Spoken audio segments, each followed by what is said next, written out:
good. Well, welcome everyone. My name is Su-Ling Ching, and I'm the President and CEO of the Ottawa Board of Trade. I see many familiar faces on our webinar today. I want to say welcome to everyone and to congratulate you for investing some time today into your business and growing as a leader. We're super excited about today's topic, keeping team leadership meetings effective in the face of disruption. And I think we're going to have to come up with a new way to say the word disruption, to level it up, to try and describe what it is that we're going through right now, because it certainly has been a disruption, one that has presented many challenges, but also many opportunities. And I think that's why I'm so excited to have Scott joining us here today, because he is a man of creating opportunities in our businesses and how to do them better. I want to say thank you to a few of our members who have supported us as sponsors so that we can continue to deliver this program to our members of our business community, to our community partner, the Ottawa Citizen, to our event sponsor, Enbridge, and then of course today to our presenting sponsor, Bytown Ventures. Before I introduce Scott and get him started off, I wanted to give you a few updates around the Ottawa Board of Trade. We continue to advocate on behalf of the business community on issues surrounding, stabilizing business in the face of the countermeasures for COVID-19. We continue to look at issues of access and implementation for the programs that have been rolled out. And new this week, rolling out is the rental program, and we have been told that there will be an extension of the wage subsidy program as well, so waiting for the details on that. As Scott had mentioned, the first few weeks of the crisis, I think we were all scrambling to figure out how we were going to survive and what needed to be done. But very quickly, the businesses asked us to start looking at what recovery could look like. And so we have several policy committees working on recovery. And as we reopen the economy over these last weeks, with even recent announcements yesterday, looking for ways to support the business community. We want to say thank you to Ottawa Public Health and the City of Ottawa for the toolkits that they released last week, and really encouraging businesses to take a look at how they can utilize those toolkits in order to inspire consumer and workforce confidence as they reopen. We really want to share the message that we are encouraging all of the members of our community to use masks when they are out in public. That has something that was first endorsed by the Ottawa Public Health, and as of course recently by the Canadian health officials. And so it's something we were talking a little earlier about, how we dress, how we cut our hair, how we present ourselves. And so there is sort of a little pushback, I think, around the use of masks. And so we're asking all of the members of all the leaders in our network to endorse and to lead by example by using masks whenever in public. In addition to that, we're looking for stories of businesses that have done a good job of implementing policies and physical retrofits into their businesses as we reopen to maintain the 2-meter physical distancing. The masks is not a replacement for hand washing, for not touching your face, and for physical distancing, but just an added measure. And so we want to continue to employ and encourage the 2-meter physical distancing. Ottawa Public Health released this week a new dashboard to track some of the measures that we're looking at in terms of the health for our area, and right now we're at about a yellow, so I think we've done a good job of flattening our curve. So congratulations to all of you and all of us, because as we know, optimal health is what is going to help us in terms of economic health. We sent out a newsletter today. I wanted to bring to your attention, there are a couple of grants that have opened this week and next week. Facebook has opened a granting program for $5,000 per business, and that opened on Monday. And then also the Canadian Chamber, who has created the Canadian Business Resilience Network. Through that network and in partnership with the company Salesforce, are doing $10,000 grants That application opens on Monday and is only open until the 12th. So I encourage you to take a look for that, and also to spread the word so that as many of the Ottawa-based businesses can take advantage of those granting programs as possible. The Canadian Business Resilience Network has also launched a business hotline where businesses can call in and access expert advisors on the programs they should be applying for, how they can utilize them in their businesses.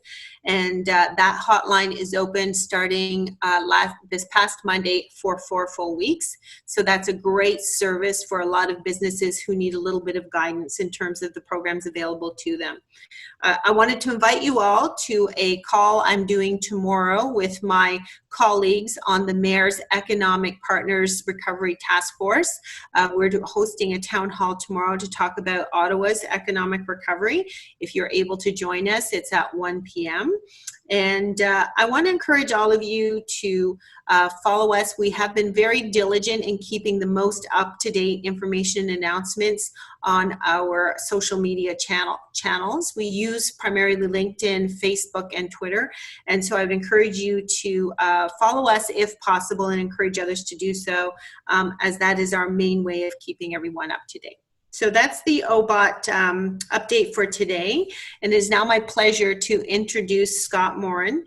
Scott is the founder and principal consultant at Bytown Ventures. He has over 25 years of senior sales and leadership experience in global markets. He has carried a bag, ramped and led large sales teams in dynamic, hyper-growth environments, and has been a CEO. He was born, raised, and went to university in Ottawa, and as an Ottawa-based high-tech executive, he has led teams through 6 exits with positive outcomes. His mission is to share the lessons learned, good and bad, as he navigated through these experiences. His passion is operational leadership. And I must say, Scott, we got to meet just briefly before this whole thing hit, and I appreciated our conversation, was very intrigued by your experience and your wisdom, and I knew then that we were hoping that you would do something with our business community, and so I thank you for being here today and look forward to your presentation. Great, thanks, Suling. So I'll just share my screen now and jump into the PowerPoint. I want to be very conscious of time. We've got about, we want to leave some time for Q&A at the end. So I'm going to try and get through the majority of this content in the next 30 to 35 minutes. We'll see how I do. But as you mentioned, and, the bio actually did a good job. I actually dedicated a slide to my background. Maybe I'll rip through that pretty quickly. But Bytown Ventures was founded under the basis of allowing companies to benefit from some of the experience that we've picked up on operational leadership. So, when you think about what we do, it's less about strategy. Strategy is very, very important. It's more about execution. We define leadership as the intentional application of influence to cause achievement where otherwise it would not occur. And then operational components just refer to, execution, just making sure that the vision, that the strategy, and the customers that we've already identified and that we're selling to are scaled out and executed on. So just a little bit on me, 25 years, high-tech experience here in Ottawa. I've worked with 8 startups here in town. And as Suling mentioned, I was either at the VP sales or sales leadership level through 6 exits with positive outcomes. I have had my ass handed to me once or twice, forgive the language. And I feel that those experiences, so there was one receivership in those 8, there was an asset sale in those 8. I was told once that my services were no longer required in those 8. And what I've found and what I've learned is some of those experiences are just as powerful as the positive experiences I've had in my career. So we like to bring those to bear when we're talking to customers. I do have a senior associate. He does have the same last name as me. He is a part of my family, although I used to report into him from a family perspective. My father spent 33 years in the military as a fighter pilot, air traffic controller, base commander, and he too has gone through some things that have humbled him. He was a fighter pilot flying Mach 2 at 22 years old, CF-104 starfighter, but then experienced some vertigo and some challenges and ended up having to stop flying. He then remustered to air traffic control and had a fantastic career there. He was the only guy up in the tower that understood what the fighter pilots were going through in the air, but he also had challenges there where he had a number of air traffic controllers either bow out of their positions or, heaven forbid, succumb to mental health issues. And I'll leave it at that. So again, he's learned just as much from his positive experiences as his negative experiences, and he's written a book. And in the last 20 years, my partner has been doing executive coaching, executive leadership coaching.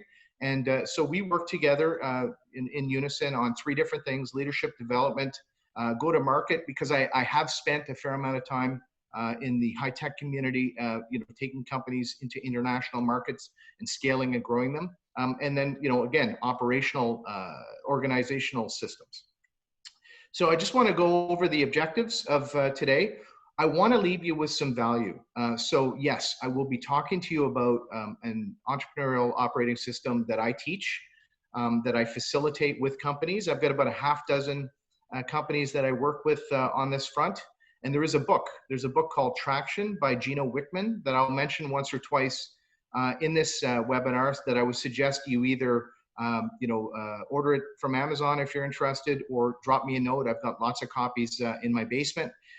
But that's the foundation of what I teach. Now, when I teach it, it's typically 3 days off-site, broken up within 30-day increments, or 3 days over Zoom.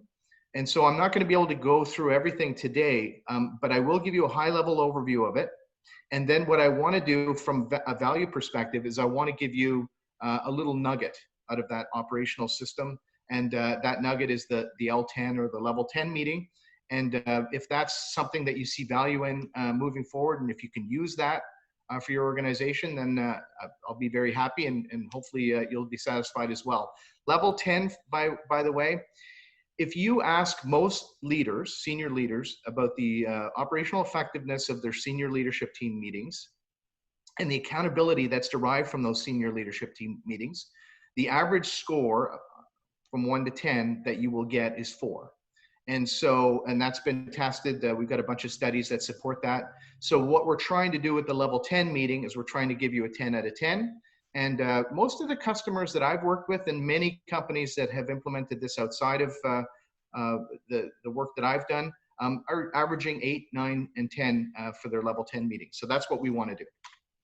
So today's agenda, we're going to talk a little bit about meetings. I've got a little bit of interactive activity. So I want to make sure that you're all sitting at your desk and that you've got your web browser open. I'm going to ask you just a quick question. So we're going to talk a little bit about meetings. We'll talk a little bit about systems and why systems are important. I'll talk a little bit about the entrepreneurial operating system. And then I'll ground you a little bit with some definitions and some terms that we use within EOS, where we compartmentalize everything. And then I'll walk you through the level 10 meeting. And that'll probably take us right to 11:45 or so, and hopefully we'll have some time for some Q&A afterwards. So the very first thing that I want you to do is I want you to go to this website, www.menti.com, and I want you to use this code 349393.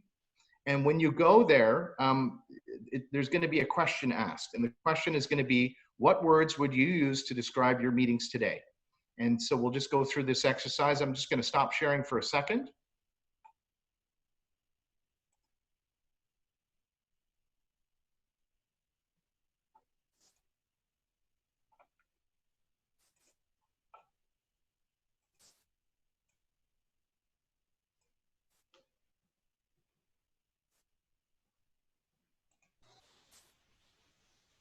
Scott, can I trouble you to share the code again, please? Sure. Actually, here's the code. It's a different code, a little bit of a technical glitch. 133725.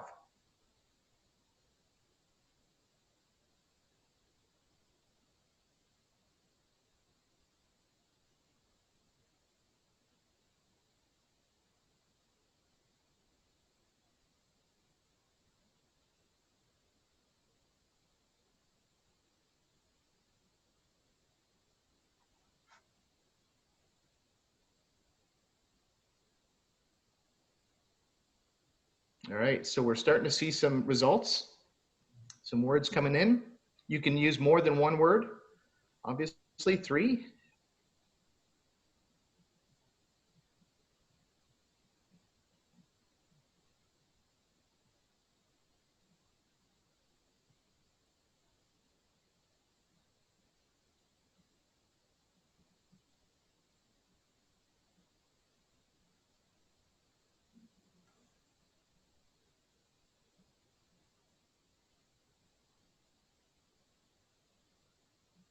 All right, so we've got a decent representation.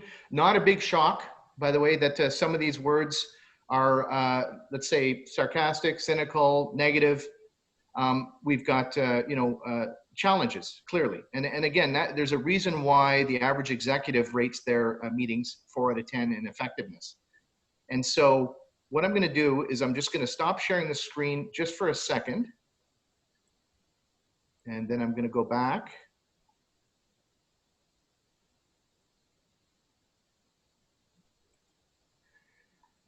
And I'm going to go to the next slide.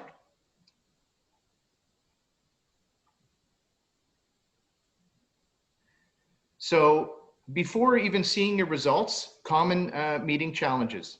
Many organizations have too many meetings, too long. Attendee timeliness is a big challenge where people are coming in late or leaving early.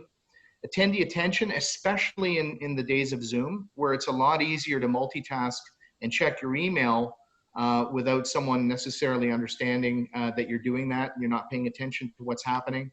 Rabbit holes, we have a tendency to go down rabbit holes. One of my least favorite meetings, and I've experienced this quite often, is literally where we just go round the horn and everyone within the executive organization just updates people on what they're up to these days with no sort of rhyme or reason or agenda or structure. But the biggest challenge that people have with senior leadership team meetings today is accountability.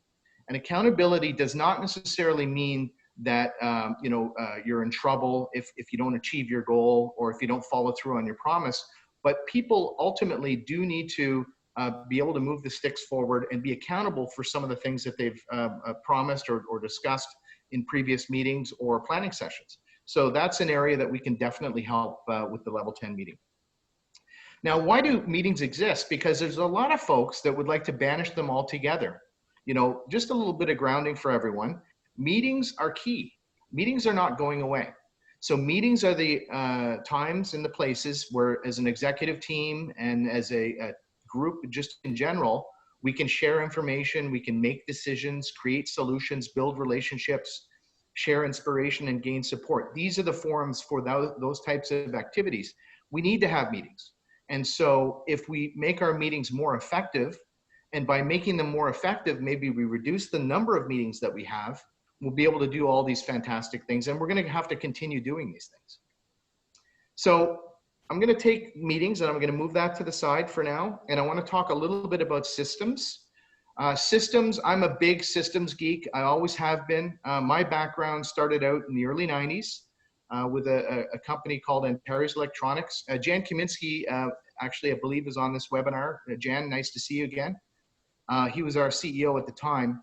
And when I started my career, one of the things I sort of backdoored into sales. I was a business development or marketing person, and I backed into sales. And the reality is I was not your prototypical salesperson. I was slightly introverted. I was more analytical.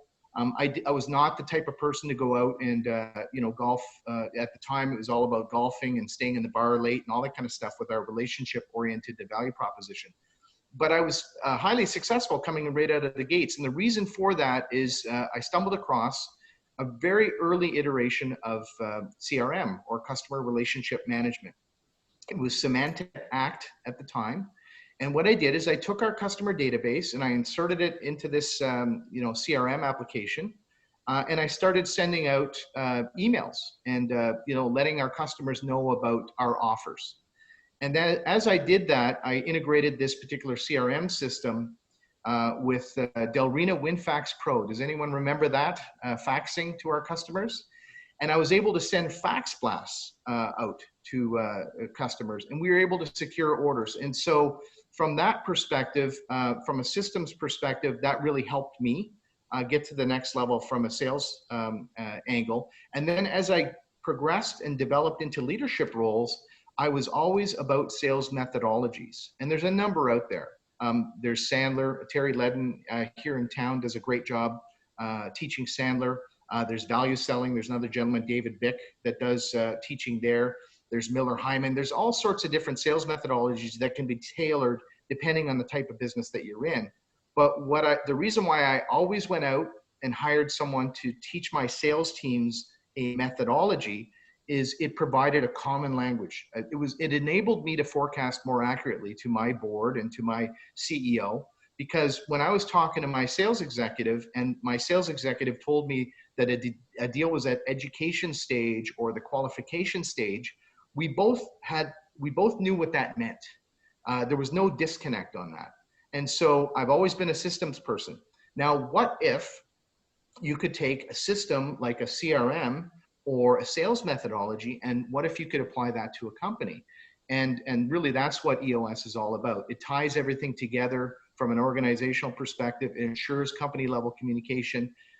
It does provide train tracks for your business. And just a quick couple of stats here for you. 1/3 of all employees in organizations are unclear on corporate priorities. That's a third. A fifth don't care. And about half of the people within any given organization are unclear on their function or role and how it pertains to the company's priorities. And so it's really, really important to have a common language so that you can get some of these corporate priorities out to your folks.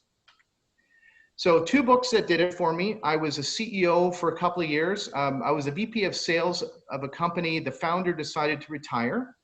And he asked me if I'd take over the company. I was happy to do it. When I took over the company, we had a problem. The problem was we were bleeding cash. I think we were the balance sheet was minus $400,000 in the red. And so I spent the next 2 years restructuring the company to actually that exact same dollar value in the black. Unfortunately, I was a bit of a hatchet person, if you will. And there were a lot of tough decisions that we had to make.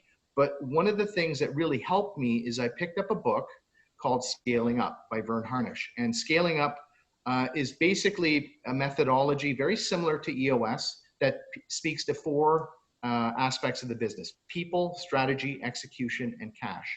And it really helped me. Now, what I did learn as I kind of moved forward, and I spent a lot of time on the cash front with this particular company, what I did learn is this particular methodology was a little too big for us. We're about a 50-employee company.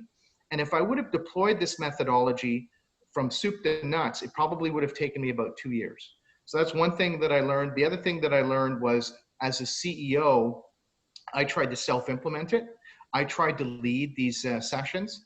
And it was in order to save money because we were short of it. But really, it's a difficult thing to do to implement something on your own when you're aware of company politics, when you're aware of the history on why you've always done things a certain way, that type of thing. So I learned those 2 things, moved on, started Bytown Ventures, doing a lot of go-to-market work, a lot of virtual CRO, fractional work. And I was working with a company here in town. I don't think they'll mind me mentioning their name. It's Healthcraft, non-tech company actually. And I sat through a senior leadership team meeting, and it was the best senior leadership team meeting that I had ever taken part in.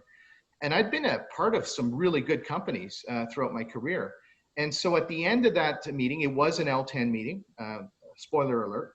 But at the end of that meeting, I asked the CEO, I kind of scratched my head and I said, "What was that? Like, what did you guys just do?"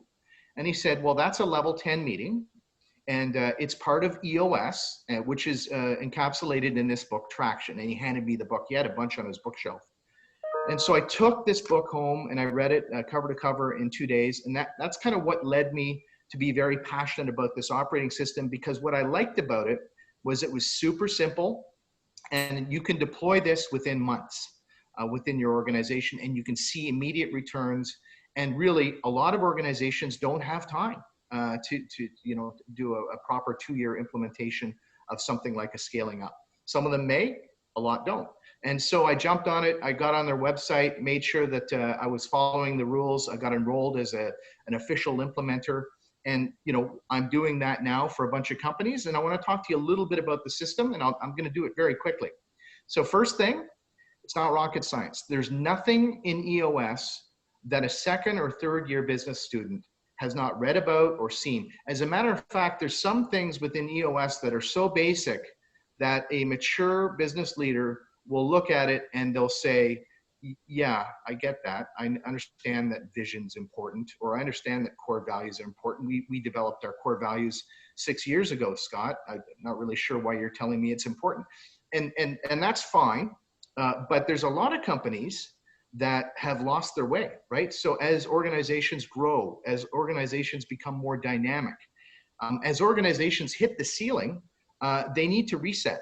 And this is a great system for resetting the organization and maybe revisiting core values, maybe revisiting purpose, that type of thing. And, you know, it's always good to go back to the drawing board, but there's nothing here that is particularly complex, but it does tie all together. And I'm just going to walk you through this real quickly. So if you talk to business owners, if you talk to CEOs, if you talk to entrepreneurs, and you ask them about their business, they'll come back at you and they'll start thinking about their business in 100 different ways. There's all sorts of moving parts. And so what EOS does is it breaks it down into 6 parts. So the very first thing is vision. Vision is your strategy. So there's a bunch of different things that we go through when we're defining vision. We look at, actually there's 8 questions that we ask and we facilitate. So we look at core values, we look at core focus, we look at 10-year target, we look at the marketing strategy, we look at the 3-year picture, we develop a 3-year picture if there isn't one, we look at the 1-year plan, and then we identify what the 90-day goals are, the 90-day rocks are for the company. And so that is basically the vision component. It's I would call it undergraduate strategy if you're a strategy person. But if you're not a strategy person, or if you don't have a lot of strategy work going on within your organization, it covers off on all the basics. So that's one component. The next thing is people. So I'm going to talk to you a little bit about the accountability chart real quick. So the accountability chart is an exercise that we go through where we sit down with the company and we say, okay, every single company out there, to a certain extent, has 3 primary functions: sales and marketing, operations, and finance. Now, I understand that some of your companies might be a little different. A lot of the high-tech companies I work with have a sales function, they have a marketing function, they're separate. They have an R&D function, they have a delivery and support function, and then they might have finance. And so that's fine, but essentially there's 3 to 5 major functions within every single organization. And what you need to do is you need to make sure that you have someone accountable for each one of these functions. And if you don't have one person accountable for each one of these functions, really no one's accountable. So if you've got sales and marketing spread across 2 people or 3 people, really no one's accountable. You got to have someone accountable for each function. So that's a primary, let's say, assumption of EOS. The next thing is every single organization needs to have an integrator. You know, Simon Sinek calls them operators. You might look at this as a COO type person, but basically it's an executive that's responsible for leading and managing accountability across these 3 functions in this particular instance. And about 50% of the time, companies have what's known as a visionary. The visionary is typically the founder, or it's the big ideas person within the organization. They may have the CEO title, they may have the CTO title. It depends on the type of organization that you're in. They have about 20 great ideas a day. 19 of them aren't any good. One of them might change the company's future forever, right? So visionaries and integrators need to work very closely together. Visionaries love talking to customers at the 99-yard line. They love taking the ball over for the touchdown, but they don't like to get into the weeds. They care a lot about corporate culture, that type of thing. But they are not the in the trenches, get things done person. So, you know, that's another thing that we talk about. We go through an exercise with our customers where we make sure that, that I'll tell you this, you can have a company that's successful with an integrator and no visionary. So it might be a mature business or a mature organization in a mature market. But if you have a visionary and no integrator, my money is on the fact that you're probably going to fail at some point. And it's just a natural thing that's going to happen because you do need to tie these things together. So we do talk about people, right seats. Again, I'm trying to summarize a 3-day implementation in about 15 minutes.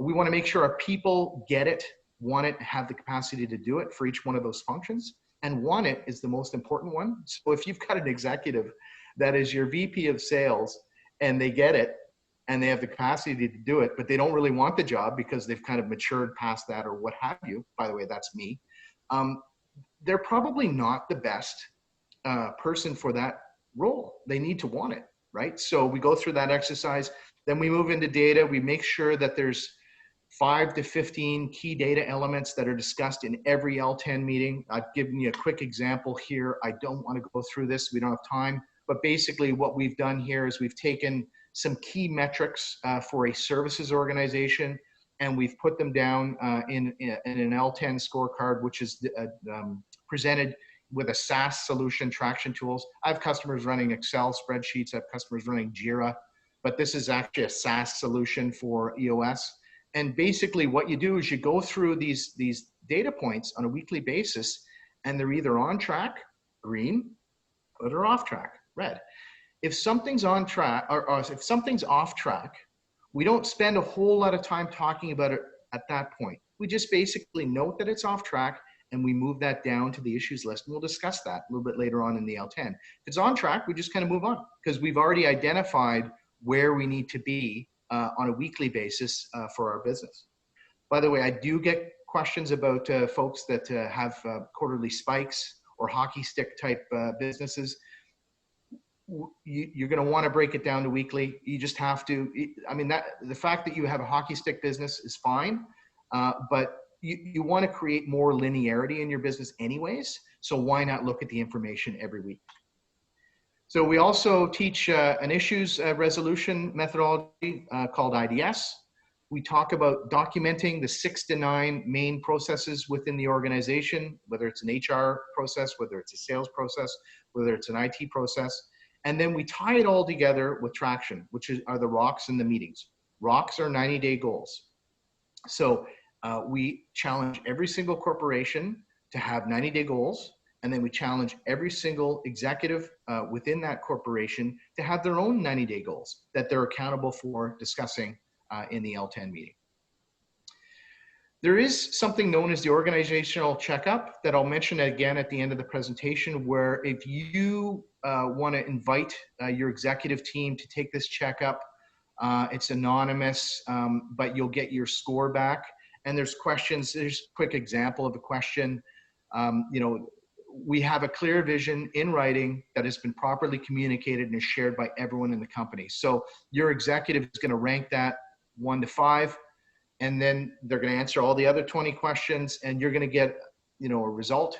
And, most organizations that take the checkup anyways are 50% or less. So what we want to do throughout the EOS process is we want to take you from 50%, 100% is panacea, but we want to take you from 50% to 80, 90%. We'll track that. We'll track that throughout the implementation. So let me just do a quick time check. We're at 31 minutes. So I want to spend some time on the level 10 meeting. That's a little bit of what I promised you. And then we'll get into a little bit of more, Q&A. But, just want to walk you through a couple of things. I want to start with compartmentalization. So we want to create a definition within your organization and definitions, if you will, and we want to document them. So I'm going to go through a couple of compartments because they all figure in the L10 meeting. So your 1-year compartment would be your goals. And so what we do is we sit down, and most organizations have a revenue target for the end of the year. They have an EBITDA or profit target, and they may even have a target, high-level target, like how many employees will we have by the end of the year. So those 3 factors are super high-level 1-year targets that we build budgets on and that we create hiring practices around. But then when you break down those, targets, you're going to have goals within that. And the goals would be, what does, if we want to progress from $5 million in annual revenue to $7 million, what does that look like? Does that mean you need to ship 150,000 widgets instead of 120,000 widgets? Okay, well, let's write that down. Does that mean that we want to increase our services component from 25% of our business to 45% of our business? Okay, let's write that down. And so we break down, it's exactly what, your revenue targets and your profit targets are into goals. And so we might have 5 to 7 of those goals. So that's what the 1-year compartment for goals is. The 90-day compartment is rocks. And we call them rocks just because they're the important things. This is the language with your executive team. If an executive comes up to you and you've just made a decision as a CEO to go in a particular direction on something, if an executive comes up to you and says, well, that's going to affect my rock that we all agreed to, last quarter, then you know that this is an important decision that you've just made. And there are some significant ramifications to that, decision. And so all it is we want to identify what the 90-day action items are for executives within your organization or ultimately your corporation. So that's what a rock is. The 7-day compartment is to-dos. Pretty simple, straightforward. We all know what to-dos are. But we want to make sure when we go through our level 10 meeting that to-dos are to done, right? So if we go through our to-dos and 60% of our to-dos are done and 40% are not done, then we either have an accountability issue or we're creating to-dos that are too broad, or maybe those to-dos should be rocks, right? So we want to identify and define what to-dos are. And then we've got unresolved problems, ideas, and opportunities. These are the issues. We call them issues, but they're really not issues because they could be opportunities. You might want to pivot into a specific market, right? So that's an opportunity. But what you've got to do is you've got to create an issue, and that's the vernacular we use for EOS. You've got to create an issue that gets discussed every single week. If not every week, certainly on a regular basis. And so we want long-term issues that can't get resolved this quarter, and then we have short-term issues that must be resolved this quarter. What else? So we've got a scorecard. I've showed you the scorecard. Essentially, it's the 5 to 15 data points that you would use to look at on a weekly basis. The analogy we like to give is if you're an executive and you're on an extended vacation, you're on a beach, and your 2-week vacation stretches into 3 or 4. What are the data points that get brought to you every morning that you would look at that would force you to get off the beach and get back to the office to make sure that you're back on track? So we force the executive to go through that mindset, and every executive for every function will have 3 to 5 data points that are important. Finance, it might be as simple as accounts receivable, accounts, and probably not payable, but accounts receivable over 60 days, money in the bank, how much money we have left on our line of credit, and maybe 1 or 2 other things. But basically, what you want to do is you want to take those and you want to look at those every single week. And these are the things that get you off the beach, get you back to the office. And then employee and customer headlines. We do need to, in our level 10 meetings, we do need to make sure that we discuss things like, Bristol Myers Squibb is unhappy with us. Or Jim in accounting, his father died. So you do need to make sure that you discuss employee and customer headlines. So we provide a provision for that. Most of the time of an L10 meeting, and by the way, a bit of a buzzkill here for you on L10s. I know folks think meetings are too long. We set aside 90 minutes for the L10, and there's no variation off of that. It's 90 minutes. So you might view that as a meeting that's too long, but work with me here, follow me, and I guarantee you, by doing the L10 very religiously, you will get rid of other meetings. You will free up time in your calendar, guaranteed. But basically what we do is it's a 90-minute meeting, and we spend most of the time, 60 minutes of that 90-minute meeting, IDSing. So identify, discuss, and solve. And I teach IDSing. It's probably a 1-hour lesson, but I'll summarize it this way, and I'll give you a quick example. So an issue that you may have identified in your scorecard is the pipeline is not at a 4-to-1 ratio. And that's something that you want to maintain all the time, 4-to-1 ratio. So we're off track on that. So we've moved that down to the issues list. So IDSing, all that is we say, okay, let's talk about, we're down to 3-to-1 on pipeline. And then we start digging. And one of the things that you may find is the reason why the pipeline is down, to 3-to-1 instead of 4-to-1 is there's not enough leads that have come in. Or perhaps our sales force has not been prospecting enough. Perhaps COVID-19 hit, and really that's one of the reasons why we're suffering from a pipeline perspective. So you basically dig in and you identify the root cause of that issue. And then from there, you create to-dos. So if it's not enough leads, or if it's not enough prospecting, or if it's not enough this or that, you now create to-dos for the person that's functionally accountable for sales to do. And they've got to be, smart to-dos. They've got to be achieved in the next week or so. So that's an example of IDSing. Fundamentally, the L10, and I ran a session, I'm just going to do a quick time check here. I ran a session about 2 weeks ago with a bunch of customers that are running EOS. Just to give you an idea, 80,000 companies worldwide run EOS. And in Ottawa, I'm personally aware of about 25 companies that run EOS. I'm intimately involved with about a half dozen, but there's about 25. And so we've created a quarterly working group of companies that are running EOS. And we get, 6 to 9 people, 6 to 9 CEOs or COOs joining us, and we compare notes. And so the last session we had was a quarterly peer group where we discussed L10s. And I was very curious to see if people were running L10s on a consistent basis, if they were taking liberties, if maybe instead of 90 minutes, they were doing them in 60, if maybe instead of every week, they were doing them every 2 weeks. And I was surprised that the folks that were running L10s came back and they were like, no, like we stick to this thing like glue. So it's always the same day. It's always the same time, always the same agenda. It always starts on time and it always ends on time. And there's no negotiation. The only way as an executive you can miss an L10 is if you're dead or if you're on vacation. Those are the only 2 reasons. And so we have companies that literally, and prior to COVID, obviously, they'd be at a trade show. They'd be in Vegas at the 3-day trade show that makes their year. The CEO would be there, the COO would be there, the VP of sales would be there, CFO's back in the office, and you might have someone else. And they would be running these things, if the time was during happy hour, they went off and they ran them. They made sure that they ran them. They did not veer off course. So that is a fundamental aspect to running L10s. It's quasi-religious, it's quasi-cultish, but just be advised that it's very powerful when you do run your meetings this way.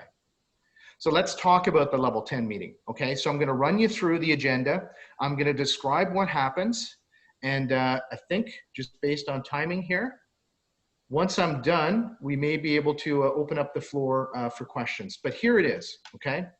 So we start out, first of all, the meeting starts on time. As a matter of fact, on time, I have one customer who literally closes the door and locks it. Right when the meeting starts. So 5 minutes before the meeting, everyone should be there. They should be present. They should be milling and queuing, small talk, whatever. And then as soon as the meeting starts, we start right on time. We start out with good news. And good news is just an icebreaker. It's an opportunity for people to, talk about what we want is we want good news on a personal front and we want good news on a business front. And it has to be good news.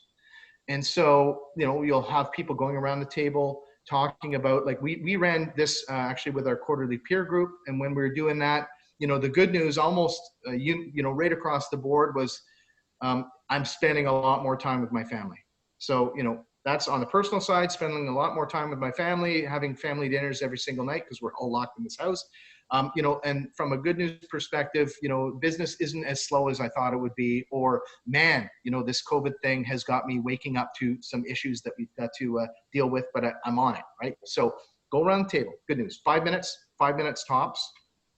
Next thing that we do is we go through the scorecard. The scorecard that I showed you, even though there's about 15 items on the scorecard, there's an executive that would own each one of those items. And so an executive should own really no more than 5 items on the balanced scorecard. And so what the integrator does, by the way, the integrator is the chair of this meeting, not the visionary, the integrator.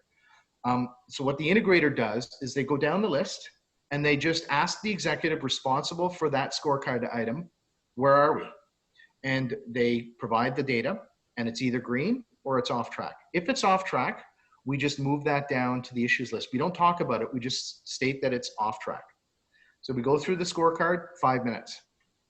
And we do a ROC review. So at the beginning of the quarter, we identified 90-day goals for each one of our executives and 90-day goals for our corporation. I'll give you a quick example of our potential ROC.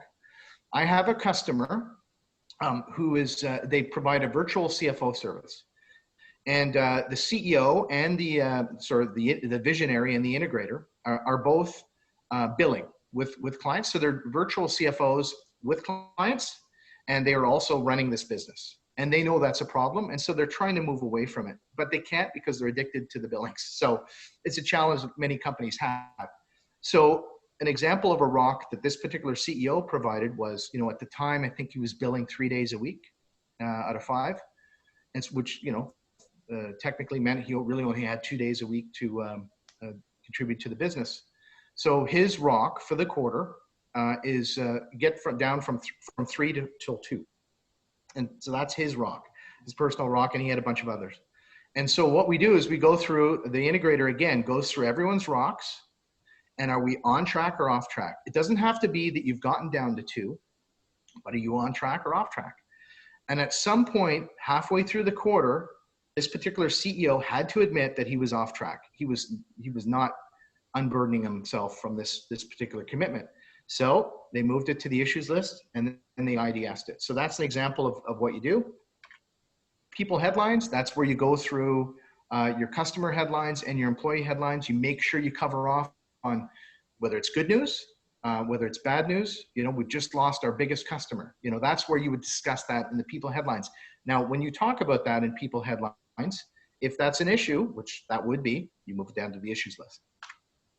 And then we go through to-dos. So again, to-dos, you have to have, over a period of time, you have to have about a 90% to-do completion rate. I have customers that start out, with 50, 60% completion rate on to-dos. What they learn is that they were creating to-dos that were too broad, that could not be measured in week-long increments. So they got smarter at that. And then they also learned that they had some accountability issues. Like there's some people pretty consistently falling short on their to-dos, and then they have to address that, right? And so the other thing that I will say about EOS is you need to be open-minded, you need to be growth-oriented, and you need to be vulnerable. And what I mean by vulnerable is accountability is going to go up, and people need to acknowledge right from the CEO down that if you're not being accountable to some of the things you've committed to your fellow executives, you're going to get called out on it. You're going to be exposed on it, and hopefully you'll fix it, right? If you don't fix it over an extended period of time, there might be a change. So EOS is not for the faint of heart, but if you're ready to do it, you're ready to do it. So we go through to-dos. So now we've spent 25 minutes of our 90 minutes of the level 10 meeting. Now we IDS. So now what we've done is we've taken everything that we've fallen short of, whether it's scorecard, whether we may have identified issues at the beginning of the quarter that we had to deal with. And remember, issues can be opportunities. So anyways, we've got this laundry list of issues. It could be 20, 30 issues long. And what we do is we prioritize. So we identify the top 3 issues that we need to get resolved. And then we start IDSing. And so we start digging and just finding out what the root cause of that issue is. And then we create to-dos and sort of basically go from there. So that's the key here is we spend the full 60 minutes IDSing. If you don't have if you don't have enough issues to spend 60 minutes IDSing with your senior leadership team, 2 things. First of all, I applaud you. I can't wait to invest in your company. Or you're going to have you're definitely going to have some maybe it's an accountability thing. I'm not sure, right? There's all sorts of different things going on. Now I'm just going to check my my messaging. Okay, no urgent, nothing, no emergencies. Okay. So IDSing, 60 minutes, spend a full 60 minutes IDSing.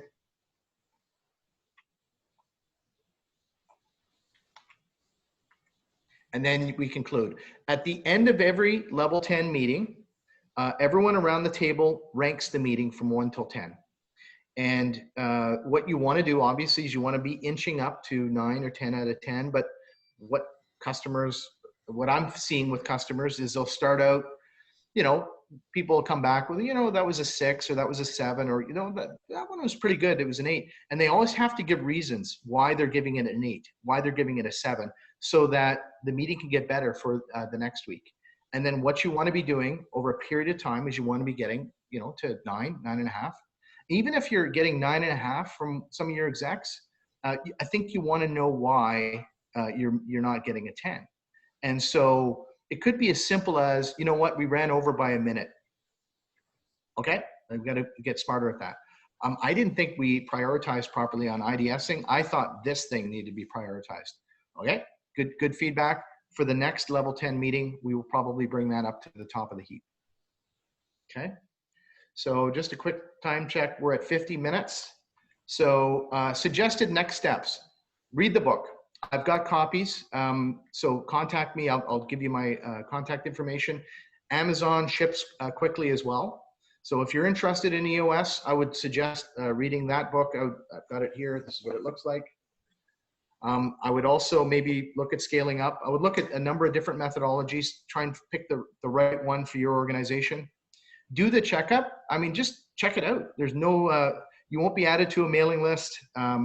Just do the checkup and see how your organization measures up. And by the way, I did notice that there were some not-for-profits on this particular webinar. There's a huge following of EOS within the not-for-profit space. You don't necessarily have to have revenue targets.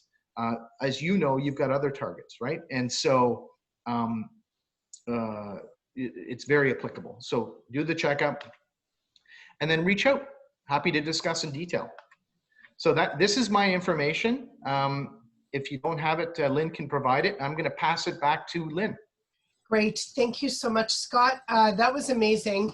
I just want to take a couple of minutes and make some comments and tell you about some webinars we have coming up. And while I'm doing that, please post your questions for Scott. We'll try and address as many of them as you can. Scott, can we send out your slide deck? Because there's amazing information contained in those slides. Yes, no problem. Fantastic. Thank you. So let's just take a quick look at some of the webinars that we have coming up. We are running 2 series of them right at the moment. We're running the Wednesday Wellnesses every Wednesday afternoon from 1 until 2. Ottawa Board of Trade knows that we have to keep our business owners and our workforce and our consumers healthy and well in order to help stimulate our economic rebound. So that's the purpose of that series. Next week, Heather Waddell Nutrition is going to talk to us about some simple key strategies you can follow to boost your immune system in the middle of a pandemic. Who does not want to do that? And the following week after that, we're very pleased to have Nicole Loretto from the Royal Ottawa Hospital coming to speak to us about returning to work anxiety and how to manage and understand that. I think that's going to be a big challenge for business owners in the next few weeks. And our rebound readiness webinars, next week we're featuring John Harlovich from MMP. He's going to talk about managing debt in a time of uncertainty and help explain to business owners and business people what the different options are. I believe that a good business owner knows what all the options are, whether they need them or not. So it's a great time to be sort of prepared just for any eventuality that might come about. And KPMG is going to talk to us about navigating the new world, and they're going to focus on some very interesting topics, in particular cybersecurity, business valuation in a volatile environment, and business interruption insurance. We do have a number of other webinars coming, but we're very short on time. So I want to make sure you have an opportunity to ask Scott questions.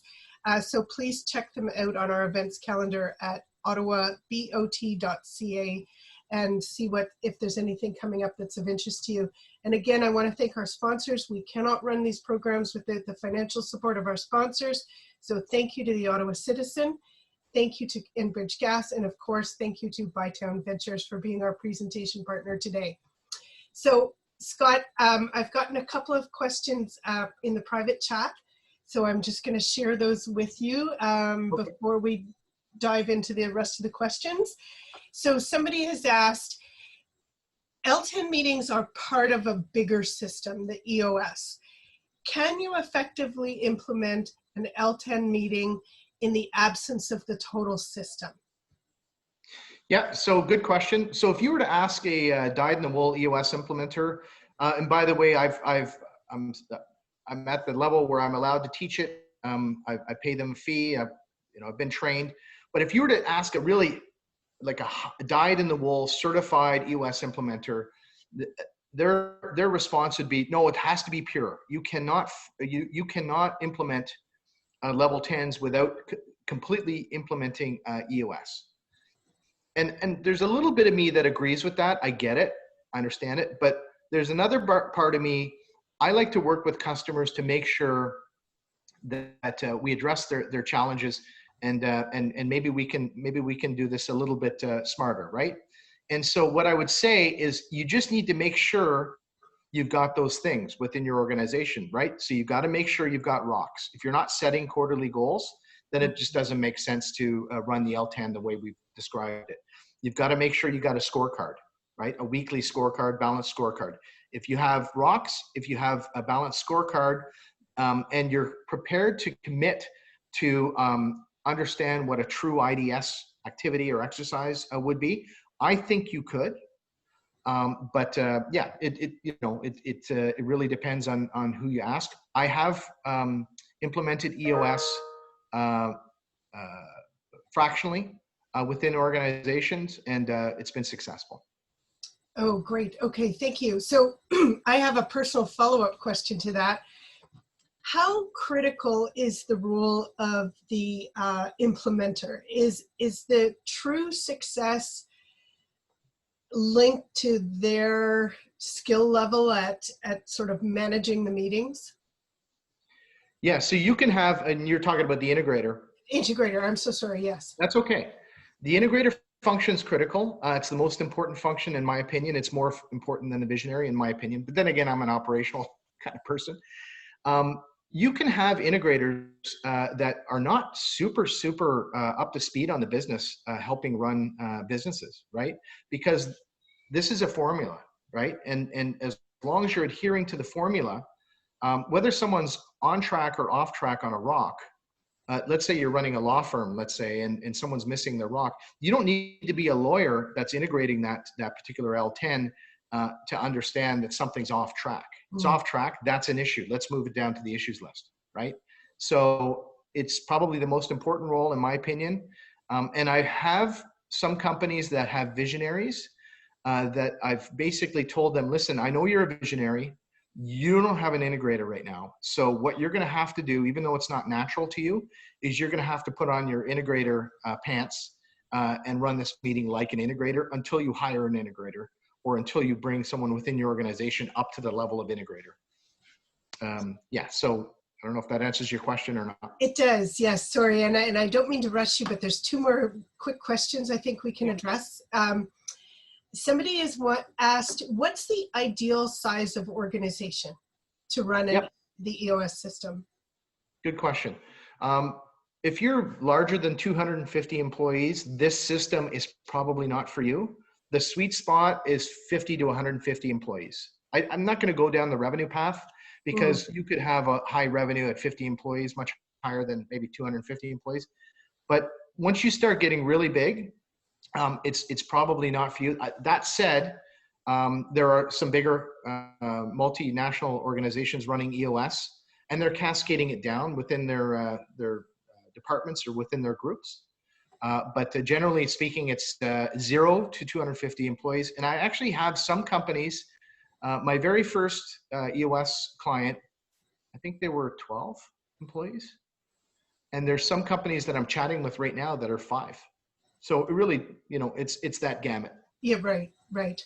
And sorry, final question.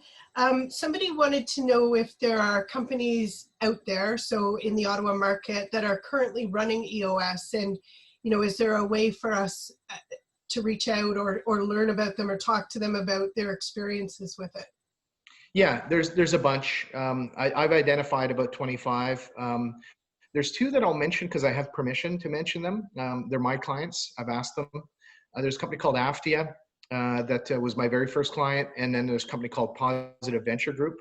You'll find both of those companies on LinkedIn. You can go talk to their CEOs and they'll give you some perspective. And then outside of that, I'm aware of a bunch of other ones. Actually, Healthcraft, who I mentioned earlier, they wouldn't mind me mentioning their name. John O'Brien actually is the chairman of the EO in Ottawa, and he loves chatting with folks about EOS. But yeah, there's quite a few. Okay, fantastic. I wish we had more time. This was a great webinar, Scott, and the material that you presented was so interesting and so practical and tactical to take back to work. So I thank you for that. I thank you for your time and sharing your expertise with us today, and looking forward to having you do many more sessions for our members in the future.